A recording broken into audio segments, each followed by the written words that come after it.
안녕하세요. 부동산 꿈나무입니다. 오늘은 대선이 끝나고 난 뒤에 집값의 방향이 어떻게 될지에 대해서 한번 이야기해보는 시간을 갖도록 하겠습니다.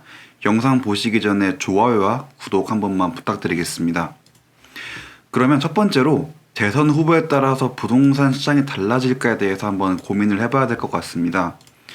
일단 지금 가장 가능성이 큰 이재명 후보와 윤석열 후보 두 분에 대해서만 한번 이야기를 해보겠습니다. 어떤 분은 이재명이 된다고 하면은 토지도 뺏고 국유화 해버리고 세금도 엄청 올라서 부동산 시장이 안정화될 것이다, 하락이 될 것이다 라고 할 수도 있습니다. 그런데 현 정부는 지금도 세금을 엄청 올리고 있는데도 불구하고 부동산이 상승하고 있습니다.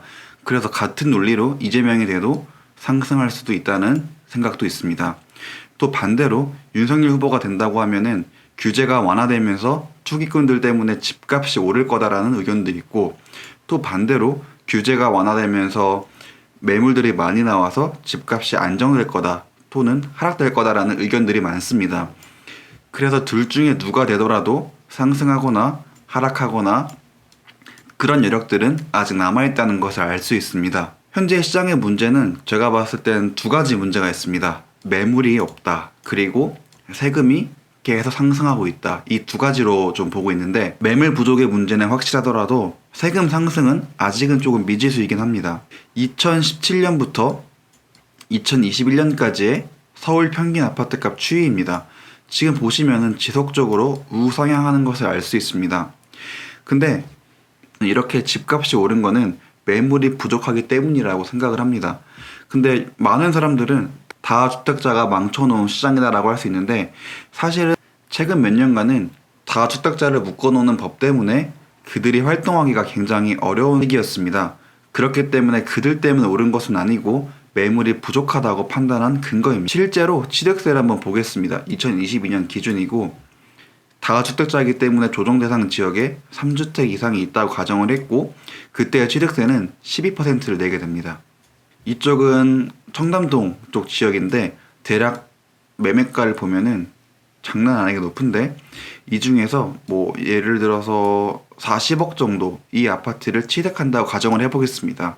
매매가가 40억이면 취득세는 40억에 12% 세율을 붙어버리면은 취득세만 4.8억을 내야 됩니다. 근데 이 집이 40억에서 50억이 올랐다 치더라도 그럼 양도차익은 10억이지만 양도세율이 80%가 넘기 때문에 실제로 들어오는 돈은 2억 그 정도로 예상이 되는데, 아까 취득세가 거의 5억이었기 때문에 이렇게 집값이 많이 오르더라도 마이너스를 보게 됩니다. 이러한 이유 때문에 다주택자는 최근 2, 3년간 시장에 영향을 주기가 매우 힘들었다는 게 저의 생각입니다.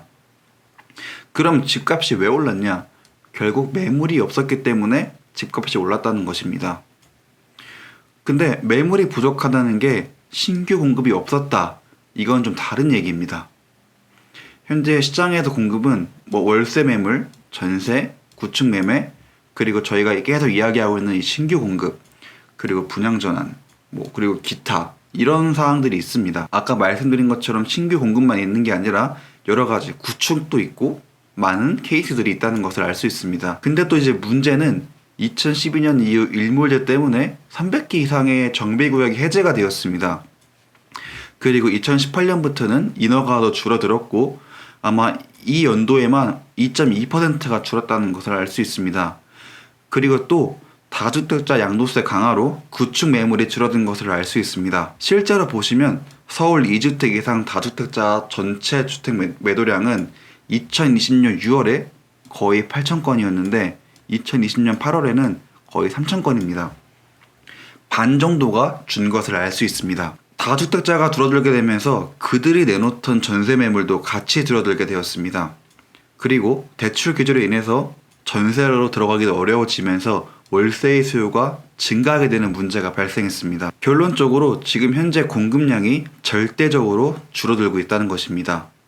그러면 여기에서 생각해 볼 수 있는 게, 그럼 공급량을 늘리면 되는데 신규 공급량만 늘리면 될까라는 생각을 해볼 수 있습니다. 이 대답에 대해서는 아니라고 먼저 말씀을 드리고 싶습니다. 실제 사례를 한번 보겠습니다. 2017년 기사를 한번 보겠습니다.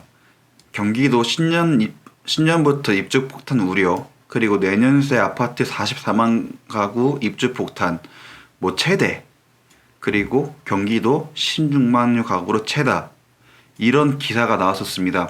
경기도는 17년부터 한 4년 정도 엄청나게 입주 물량이 많았습니다. 그럼에도 불구하고 경기도 집값은 올랐습니다. 신규 공급이 많아도 결국 집값이 올랐다는 겁니다.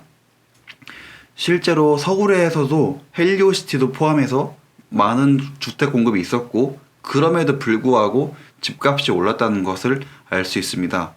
여기서 제가 봤을 때 문제는 아까 말씀드린 것처럼 양도세 강화로 구축 매물 줄어들고 전세 매물도 같이 줄어들고 월세는 올라가다 보니까 월세를 몰리게 되고, 이러한 문제는 다 다주택자가 죽는 법안 때문에 발생한 문제로 보고 있습니다. 그럼 결국 어떻게 해야 되냐? 그럼 구축 매물도 결국 같이 공급을 해줘야 된다는 뜻입니다. 수요자 이외에도 전세, 월세, 구축 매매 수요자들이 굉장히 많기 때문입니다. 근데 지금 또 나오는 기사에 따르면 올해 아파트 입주 물량 6년새 최저란 뜻입니다. 구축 물량도 안 나온데도 불구하고 신규 물량마저 현재 최저점을 찍고 있습니다. 그러면은 이러한 문제를 해결하려면은 구축 매물이라도 단기간 내에 빨리 나와야 하는데, 그 짧은 시간 내에 구축 매물이 나오기가 굉장히 어렵습니다. 이러한 것들을 알고 있는지 더불어민주당 국회에서 다주택자 양도세 중과를 한시위하는 방안을 검토한다고 하고 있습니다. 근데 조금 아쉬운 점은 양도세 중과를 1년 한시적으로 늦추고 처분 시기별로 차등을 둔다고 합니다. 6개월 내 집을 팔면 중과를 완전히 면제하고 9개월은 절반, 12개월은 25%만 적용한다고 합니다. 그런데 문제는 6개월 내에 집을 팔 수 있냐? 팔기가 어렵습니다. 집을 팔려면은 임차인과 계약이 끝나야 되는데 6개월 이내에 많은 사람들이 끝난다는 보장이 없습니다. 그리고 전세를 한 번 살면은 거의 4년을 산다고 봐야 하는데, 그 4년이라는 기간 이내에 이 6개월이 어떤 식으로 포함될 수 있는지, 이게 참 문제입니다. 그래서 이런 양도세 중과를 완화하거나 늦추려고 하면은 좀 긴 기간 동안을 가져가야 된다고 생각을 합니다. 그러면 기간을 4년 늘리면 어떨까? 이런 식으로 기간을 정한다고 하면은 제 생각에는 부동산 시장은 점점 우상향한다고 생각을 하고 있습니다. 그러면 기간을 4년 늘린다고 치면은 이때 많은 물량들이 몰릴 거라 생각이 듭니다. 왜냐면은 이 기간 동안 집값은 계속 올라가고 최대한 늦게 팔수록 내가 이득을 많이 보기 때문에 이 시기에 많이 몰린다는 겁니다. 그럼 문제는 이 시기에는 집값이 잡히기가 어렵다는 뜻이죠. 그리고 구축 매물도 많이 안 나온다는 뜻이고, 그러면 대체 어떤 정책을 써야 구축 매물을 많이 나오게 할 수 있을까? 그 부분에 대해서 고민을 해봐야 되는데, 양도세를 파격적으로 줄일수록 구축 매물이 나올 가능성이 높다라고 생각을 하고 있습니다. 이러면 다주택자는 빠르게 팔고 빠르게 또 다른 건으로 넘어갈 수 있는 그런 일이 생길 수 있다고 생각합니다. 실예를 들면은 박근혜 정부 때 취득세 면제해주고 양도세 면제해주고 대출한도 확대해주고 취득세를 인하해줘서 결국에 다주택자를 양성하는 정책을 쓴 적이 있습니다. 다주택자가 생기다 보니까 전세 매물도 많이 나오고 실제로 전세값이 많이 잡혔고, 그 결과적으로 집값이 안정되는 그런 현상이 보인 적이 있습니다. 실제로 박근혜 정부 때 이게 증명이 됐었고, 그 당시에는 집값이 많이 안정이 되긴 했었습니다. 그래서 제 생각에는 신규 공급도 좋고 다 좋지만은 현재 집값을 잡으려면은 다주택자를 양성해주고 그들이 내놓는 전세로 인해 많은 사람들이 살게 되고 전세값이 잡히고 결국에 그게 집값을 잡을 수 있다는 과거의 사례를 통해서 현재도 그런 식으로 방향에 나아가야 되지 않을까라고 생각을 하고 있습니다. 근데 실제로 두 후보의 공약을 보면은 250만 원 공급, 결국 신규 공급만 강조하고 있습니다. 윤석열 후보님을 보면은 양도소득세 인하를 하고 있지만은 구체적으로 얼마나 할지, 얼마나 파격적으로 할지 그 방향에 대해서 나와 있지 않고 주택담보대출 비율도 늘리고는 있습니다. 근데 그 두 분 다 전세값을 어떻게 잡을지에 대한 이야기보다는 지속적으로 신규 집, 신규 공급을 많이 하겠다라고 생각을 하고 있습니다.